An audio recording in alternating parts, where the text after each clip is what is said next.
Mr. Toastmaster, Mr. President, dear members, dear fellow members and guests. Who would be proud of having a CV of failures? Some are very proud for having this CV of failures. And surprisingly, we all should be proud of having, or by having, a CV of failures. 2 months ago, I read an article about a psychology professor who posted his CV of failures online. And it included about 20 different rejections of fellowships, scholarships, academic awards, academic positions, academic papers. And he was so proud of having these 20 rejections. For me, it was a very reassuring confirmation that from beneath the very big pile of failures emerged the most shining and glamorous successes in the world. I'm not going to take the scientific side and particularly the side of, let's take for example,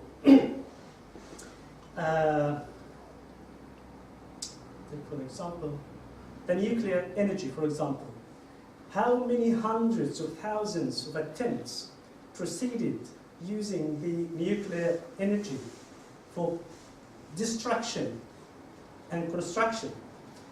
And also how many thousands of hundreds of attempts were before flying in the air? People died, tools crashed, and some people lost their lives. But we made it. At the moment, we take these things for granted as they have ever been there, but they haven't. So we need to reflect on these failures and think of these failures as successes. And I have two examples from our real lives that I need to reflect on them and take them as instances. The first example comes from job applications. Hardly someone applies only once, gets an interview, and gets the job. If you're enthusiastic enough, lucky enough, you post at least 100 or more applications to land a few interviews to become a one employee. But let's take this scenario that you have all the skills, all the knowledge, all the experiences needed for your dream job in X organization. And they posted, they advertised the job. You applied. A few days later, you receive an email from them. But you don't want to read the email by yourself. You want to read it with your family. So you say that I'm going to read the email after dinner, when everyone is around. Dinner is done, you read the email, and it reads, "Dear applicant, after reviewing your application, we regret, ... exclamation mark. You didn't get the job. But this is not the end of the world. You don't go and kill yourself. You don't imprison yourself in your room. You don't go wander in the street. But you apply again and again and again for different organizations, for different jobs, until someone sees something in you, and you go for the interview, you shine, you get the job. So the process is, we apply and regret. Apply and apply, get an interview, and maybe regret. And finally, you apply, interview, get the job. You're happy. The second example is marriage. Everyone aims, plans for marriage at some point of their life.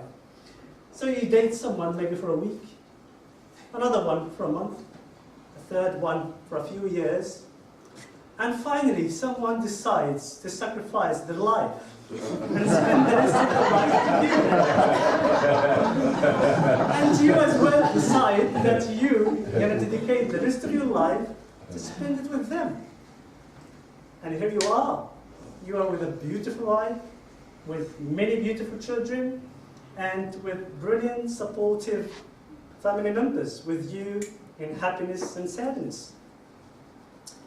So, examples are many and numerous, either from the scientific world or from our real world of life. So to summarize what I said, there is no so-called failure. They all attempts, and we need to learn from these attempts, one after another. So these attempts will lead to something beautiful and glamorous, bright. So always there is something bigger and better and brighter, more glamorous, just around the corner there behind this unsuccessful attempt. So embrace the failure, embrace the chance, and look ahead. There must be another chance, perhaps a million of other chances. Mr. Toastmaster.